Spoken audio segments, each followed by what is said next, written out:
get comfortable. No, you got to sit up. I like these high chairs. I ain't got the struggle Good to get up. evening. Wilbert Cook here with Hand Up Recovery Home, known for helping folks recover from alcohol and substance abuse, doing violence prevention and reduction in the west side of Chicago and anywhere we can help save lives. Our guest tonight is none other than a pastor I've known for over 35 years now. Met him early on in my transition back into the church, but he's world renowned for his ability to break down the word. But he's here tonight to talk about the increasing issue with helping people process grief, in which we see as one of the biggest cocktails leading to more violence in the community, whether the deaths be from natural causes, from illnesses, and or from gun violence. The reality is unresolved grief and the anger and other issues that come with it, we believe, is helping drive up the crime rate and the number of killings and shootings and other domestic situations that occur oftentimes after people do not deal with grief, do not process grief, but they're battling to stay afloat. So none other than Pastor Oscar Creer, who has a lot to say on this issue because he's been helping people over 50 years deal with the death of loved ones, and over 40 years in the Chicago area helping folks deal with the death of those who've been killed due to gun violence and other violent episodes. Thank you, Pastor Greer. You want to give them a little more of your background and helping folks deal with grief? Well, one, I'm glad to be here. Thank you for having us tonight. 15 years ago, and I've always, at the risk of sound like I'm wagging my tail, I've always had this interest in doing good eulogies. I just believe that everybody need a good funeral. Everybody deserve a final life celebration. But it's just been in the last 15 years maybe that I've really launched into grief ministry and grief recovery. And I've looked at it from so many different angles. And so about 15 years ago, I hooked up with a man named Mr. DeVale Johnson, or Deacon DeVale Johnson, who owned Johnson's Funeral Services. And I began to do eulogies for families that did not have pastors, were not part of a church family and what have you. And it took on a life of its own. It really took on a life of its own. I began to see families over and over again. I began to deal with families, the same families over and over again. There are some families that I've buried in their family 3, 4, and 5 times to traumatic death, not just sickness, but the sons being killed, cousins being killed, babies being born, dying in traumatic ways. And it's just, and out of that, I became a student. I became a student of it and began to learn from it. And every situation that I was in, I viewed it as a living human document that I could learn from. And out of that have just come a whole lot of things. So ask me what you want me to say, and I'll. All right. Well, I want you to talk about some of the different topics that you've discussed with me over the last few months, and one of them being, how do you best try to handle people right after the death of a loved one from any illness or natural causes, and we'll segue after that to those that deal with the violent deaths. Okay. Which is a little bit different. Queen Elizabeth said that grief is the price we pay for love. Okay. Grief is the price we pay for love. Anytime you lose somebody you love, now you can lose folk and use the Zen philosophy of disassociation. When they die, they just dead, you feel nothing. But then there are those that you have loved, you've walked with, you've been married to, they've been your siblings, they've been your parents. And when you lose them, I think grief is kin to amputation. Okay. Grief is kin to amputation and the same emotion of losing something. A man who had his legs amputated said to me one morning he got up and forgot he had no leg. and jumped out the bed to go to the bathroom. And grief is that way. Sometimes you love so hard that when you lose them, you feel like they're still with you. And then there are moments that I call grief surges that remind you that they're not with you anymore. Okay. And so I tell people all the time that when people first die, you haven't started grieving yet. You're still shocked. You're still in a state of disbelief. And that's regardless of how they die. Traumatic death in particular, they're still in shock. So the best thing you can do at that point is to just walk with them. You know, I tell people all the time, just the ministry of presence, the ministry of just being there, the ministry of okay, Wilbur, you just lost somebody you love. I'm going to sit here. And I think one of the things, I learned this from Reader's Digest. Remember Reader's Digest? I miss it. That was a story in Reader's Digest many years ago where this woman's husband died. And her friend rushed to her house. And the only thing the woman kept saying is, I've got to shine the boy's shoes for the funeral. She was just in disbelief.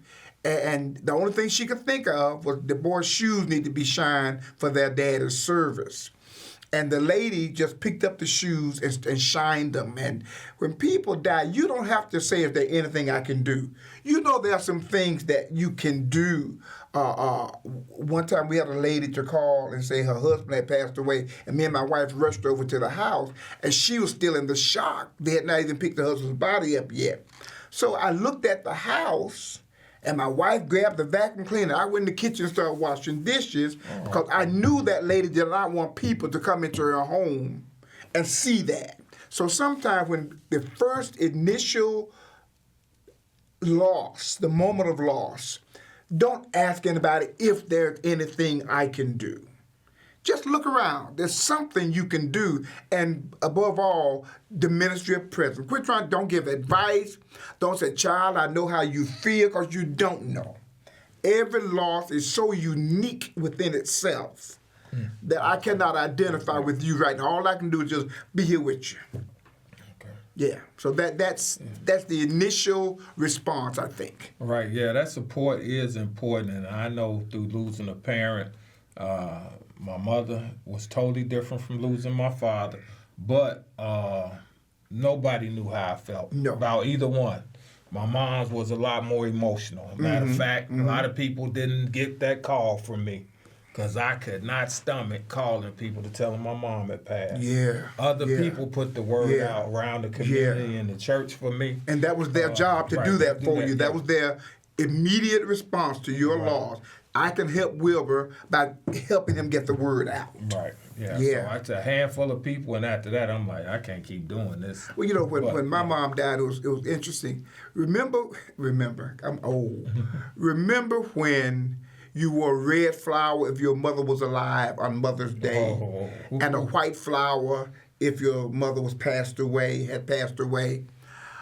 Every year, I boldly put on my red flower. But it took me 3 or 4 years before I could put on a white flower to say that I had lost my mother. Right. Okay. Yeah. So I mean, it's so everything is so unique that nobody can actually say how you feel at that moment. Yeah. Well, it's so unique. I still struggle on Mother's Day being in church. Do you? Saying Happy Mother's Day to everybody, because it ain't no Happy Mother's Day to me. She gone to glory, and I mean, I can sometimes live off the other church ladies that have stepped in and intervened, as Sarah gets for me and gave me that support throughout the process. But it's really just not something that I'm comfortable with. And we had kind of gotten out of going regular anyway, because my mom was tired of the Mother's Day crowd and the Easter crowd. So the CME. She would come in the morning for Sunday school or the program, sunrise service on Easter, and then she out of there. And a lot of times Mother's Day, we did our celebration, and then it was hit or miss whether we was gonna show up. We moved with her on that. Let me give you just a hint of how to. The songwriter says, "The laughter we remember, whenever we remember the way we were." I think of so many good things. What did Shirley Caesar say? When I remember Mama, I remember her in a happy way. Right. You know, when I remember Mom, I think about banana pudding. I think about the sacrifices she made, getting up early in the morning to make sure her children had breakfast, and then going to the white folks' house to make sure their children had breakfast. When I think of my mother, I think of all the recipes that I still use. Okay, yeah. And that brings me joy. Right. More than sorrow, the fact that she's not here. Right. Because all of us, the cycle of life is birth, life, death. It does not change. Yeah, that's true. And I tell people all the time, the only reason you not go to another funeral, because you're going to go to another one. The only reason you not go is if the next one is yours. Right. Okay, let us segue to that part about how you sometimes have been able to help people who may or may not have been dealing with their own alcoholisms or substance abuse, as you also try to help them deal with the impediments and or the struggles of handling grief. And or those that were recovering, that you know a few of, how you help them avoid falling back into the trenches because of that loss. Because that's sometimes even a little tougher. You know, it's helping them not fall off, because their emotions are running so raw. Well, let me say this, that when people die, death opens a Pandora's box in every family. Oh, yes, Lord. And either they can deal with what's in the box, or they can repack the box until the next death. And more families repack the box than deal with what's found out in the box. Okay? And drug addiction, alcoholism, any kind of bad family stuff going on is going to come out when somebody dies. And when that happens, I got a pamphlet that I wrote called My House Hurts. And in that pamphlet, it talks about everybody grieves when somebody's dead, but everybody grieves in a different way. And that death is like a Big Mac truck driving through your house. It hits everybody. But somebody in the family got to be the drum major for the family. Somebody in the family got to say, okay, let me pay more attention to Joe so that Joe not fall back off the wagon. Let me pay more attention to Sally. You know, my niece and my nephew lost their mom and dad both within a matter of 2 years. And so Christmas for us was not the same, because the sister that passed away, she was the matriarch, she was the pull it all together kind of person, and when she passed away, we just didn't do Christmas. This past Christmas, the first Christmas, we really got back together, and we did it for the sake of my niece and nephew. Okay. We needed to, hug them and hold them and let them know that they still have family. And every family got that one. That can pull it together, that can pull everybody together. Every family got that one. For example, when their mom and dad passed, they were lost. They didn't know what to do. So their Uncle Oscar, and they knew that I was in the funeral industry. So I made phone calls to people I knew in Atlanta and took care of everything for them on both occasions. But every family got to have, or ought to have, somebody that can be therapeutic, if you will, for the rest of the family. And if your family does not have one, you all need to pray, or somebody needs to step up. I've heard people say, ooh, Christmas ain't been the same since my mama died. Then you need to remember how your mama did it, and you be the one to become the drum major for the family. Yeah, I was in that position for a while. Okay. Then they all fell off. Then the other in-laws picked up doing it on Christmas. So then, I retreated, because the other ones were very grown, my brother's oldest set of children. So since the in-laws were handling the youngest set, I was like, okay, I'm not ready to compete over it. Okay, sure, sure. It's a transition phase. Their mother, grandma's still there, so let them handle that part. Let me tell you one of the things that we fail to acknowledge when we become the grandparents. We still think we're the young ones. I'm going to Michigan Saturday to eulogize a person that I pastored 45 years ago, actually. And I was in my early 20s. And I was just talking to her sister on my way over here. And I said, we the old folk. At some point, you say, I ain't young and silly no more. I'm old and ought to have some wisdom about life. You know, and when you acknowledge the fact that I am the one in the role that my mother and my grandmother, my father and my grandfather used to be in, psychologists call it an archetype. It's in your subconscious. Everything your mama poured in you is stored in your subconscious. And when it needs to come forth, it will come forth. How many times have you quoted something your mama done said years ago? You know, my daughter called me one night and she said, Daddy, you know what I did tonight when I came home? I said, what? She said, when I walked in my house and got in my room, I looked around and said, Lord, I thank you. Every night, that's the last thing I said when I walk in the house. Lord, I thank you. Now my daughter walks in the house and said, Lord, I thank you. I said because my daddy walked in the house every night and said, Lord, I thank you. Another day is done. I've made it home safely. Lord, I thank you. And you'll be surprised how much wisdom you have that your mom put in you that you can say, Lord, I thank you for it. Mm-hmm. Yeah. So you know, it's...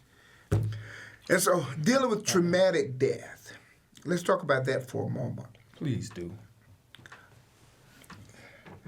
I've got books that I've written that I give away to people as part of my ministry. And one of the books I talk about, a family will deal with approximately 7 professionals between the time they get the news that their child is dead until the day they put them in the ground. And in that book, it talks about how many times have more than one person on the block been killed. Yeah, good point, yeah. And so the first person that died is a family in grief. The second person who died is a block in grief. The third person who dies is a community grieving, because you're going to see the same people at all 3 of those funerals. And most of the time, there are 3 different preachers. And too many preachers, what the man on Facebook said, things the black church is going to get mad at me for saying, too many preachers really don't know how to handle traumatic death. Because even though the deceased is the purpose for the gathering, he can't hear the eulogy. Mm. His mama and his sister and his brother and his children. So then your job is twofold as the preacher, to capitalize his life and give them tools to move forward in their new normal. So when you come to that place, let me tell you, when I talk about the professionals that you run into, I was at a hospital. I dare not call that hospital's name. I was at a hospital one night with a mother, and the doctor came in and said to this mother, if your son lives, he'll never walk again. And the mother said, thank you, doctor, and walked out of the room. And the social worker came and said, see what I mean? They don't feel nothing. They ain't got no emotion. Or she just snapped about this mother. And I had to say to her, what you don't understand is that mother has no more tears to shed. Because this son got shot in retaliating for the one that's downstairs in the morgue dead. Mm. So this mama is trying to juggle these emotions that leave you numb. I mean, you numb. I got a child downstairs in the morgue dead. I've got one that might be in the morgue tomorrow. And and you want me to react the way you think I ought to react? Yeah, unfortunately. So those of us that are professionals, whether we're the preacher, the mortician, the police, the morgue, all of us ought to have a sense of, I'm the police physician, I'm the mortician physician. I'm the social worker physician. I've got a part of this family that I have the responsibility for fixing in their trauma. Okay. And that's every time you go to a crime scene, it's also a grief scene. Oftentimes. Yeah, well, it is. 'Cause I know we only got a few more minutes. Right. One of the worst experiences I've had is standing on the corner of 63rd and Vernon in the wintertime, and this mother watching her child lay on the cold ground for an hour before they got him up.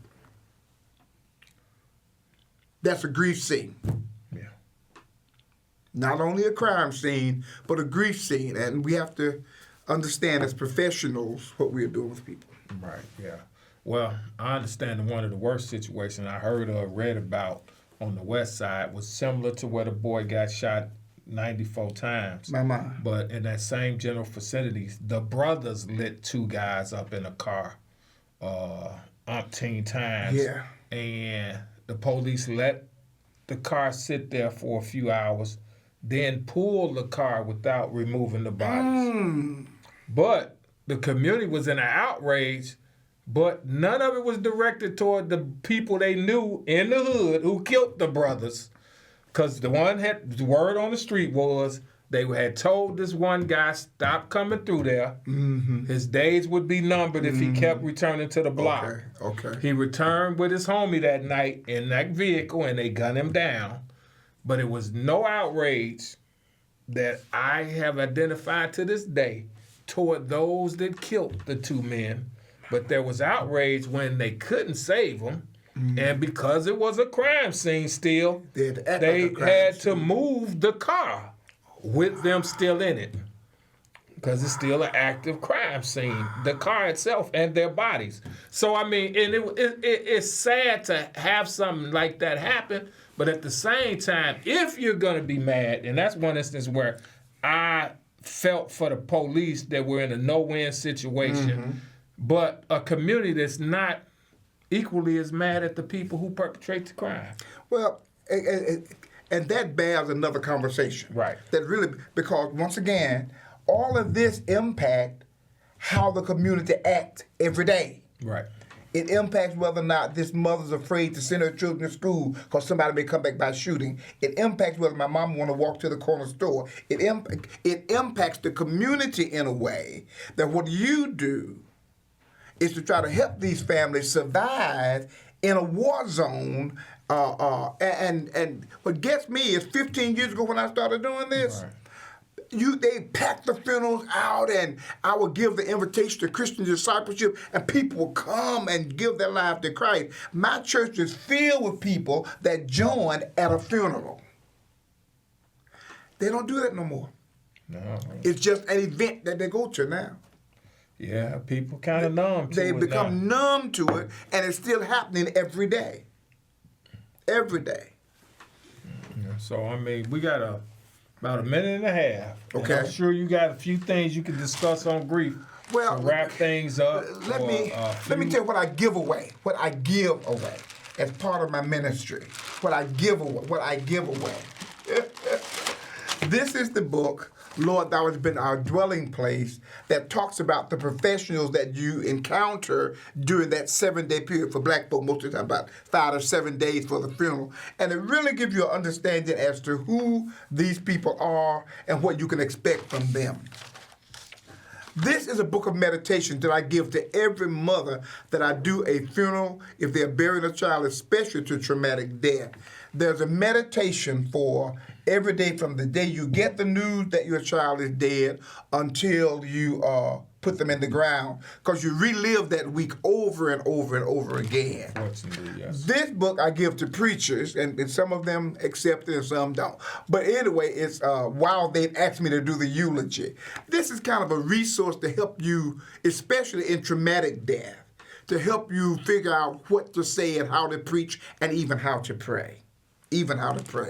We've got greeting cards that we send to people. This one talks about broken hearts do mend, because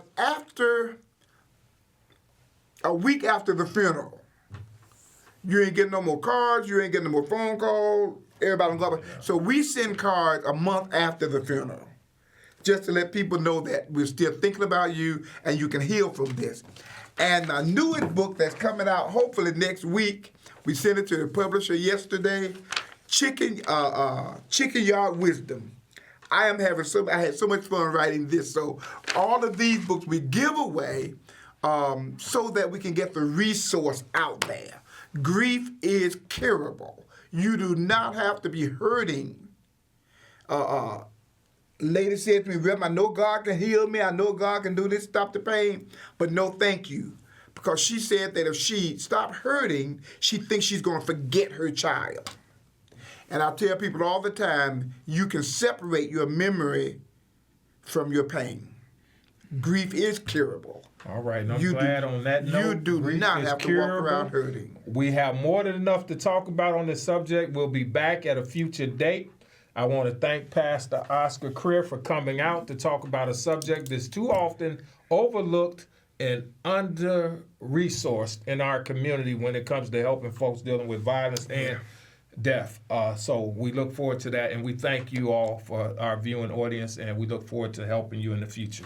God bless you. Thank you for having me, Wilbert. My pleasure.